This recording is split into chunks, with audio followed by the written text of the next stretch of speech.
जब ग्रहण पड़ता है उसको आप वैज्ञानिक रूप से भी आप बहुत आसानी से देख सकते हैं यदि आपके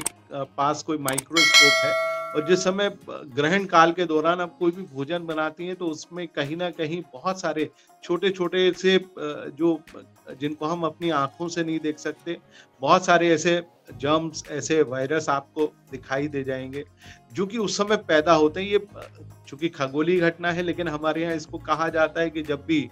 अ, चंद्रमा सूर्य को पूरी तरह से ढक लेता है, राहु कहीं न कहीं से उसको ग्रसित करता है, तो उसमें एक विकार आ जाता है, परेशान हो जाते हैं, इन ग्रहों की रश्मियाँ कमज़ोर हो जाती हैं, ग्रहों की शक्तियाँ कमज़ोर हो जाती हैं, जिसके चलते आत्मा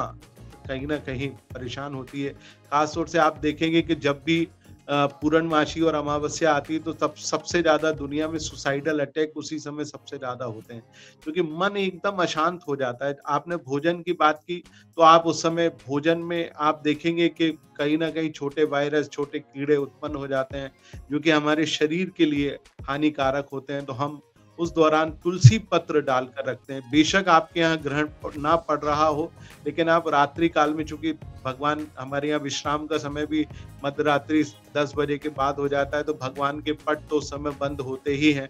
और ख़ास तौर से हमारे यहाँ जो भी भोजन जहाँ पर पानी है या भोजन की जो भी सामग्री आपके यहाँ रखी हुई है, तो आप उसमें तुलसी का पत्र डालकर रख दें, जिससे तुलसी में एक विशेष क्षमता होती है, जितने भी जीवाणु, विषाणु या कीटाणु होते हैं, उनको अपने आप में अट्रैक्ट कर लेता है और फिर उस तुलसी पत्र को हम ठंडा कर देते हैं दूसरे दिन।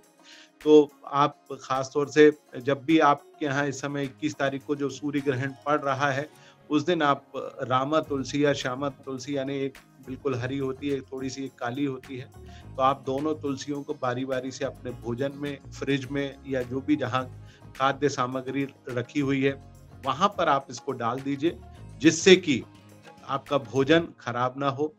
और आप रात का यदि कोई जल भरा हुआ रखा है तो उसको आप कृपया कर सिंक में डाल दें या पेड़-पौधों में डाल दें। और अपने पीने के लिए यदि आप जल ताज़ा भरें या आपके आरओ में जल भरा हुआ है तो उसको निकाल दें, ताज़ा जल भरें, आपके लिए वो बहुत ज़्यादा लाभकारी होगा। ग्रहण तो एक खगोलीय घटना है, दुनिया में कहीं भी घटे उसका असर तो पूरी दुनिया में होता है, पल्लवी जी। तो अब चूँकि मध्य रात्रि में है, 10:39 से प्रातः 3:29 तक रहेगा। अच्छा, आप देखिए कि हमारे यहाँ बहुत बड़ा दिन है, सर्व पितृमोक्ष अमावस्या है। माने एक प्रकार से महाकाल रात्रि का वो समय माना जाता है, चूँकि अगले दिन प्रातः काल से ही शुक्ल पक्ष की प्रतिपदा प्रारंभ हो रही है। माँ जगत-जननी अपने 9 रूपों में आ रही है इस बार, चूँकि नवरात्रि 10 दिनों की माँ की विशेष अनुकंपा इस बार हमारे ऊपर है, तो बिल्कुल असर होता है और इस समय कलिकाल में ख़ास तौर से ज़्यादा असर है। तो आप बिल्कुल सूतक को बेशक आप ना मानें, 10 बजे से पहले भोजन कर लीजिए, क्योंकि अमूमन भारत में लोग 10 बजे से पहले भोजन कर लेते हैं, तो भोजन कर लीजिए। ग्रहण काल के दौरान आप भोजन ना करें, ग्रहण काल के दिन समय कोशिश करें, चूँकि अमावस्या है, साधना की रात्रि होती है, तो बहुत सारे साधक जो हैं इस समय हवन, पूजा-पाठ इत्यादि करते हैं। अगर आप ये वीडियो YouTube पर देख रहे हैं तो हमारे चैनल को सब्सक्राइब कर बेल आइकन दबाएं और Facebook पर देख रहे हैं तो हमारे पेज को लाइक करें।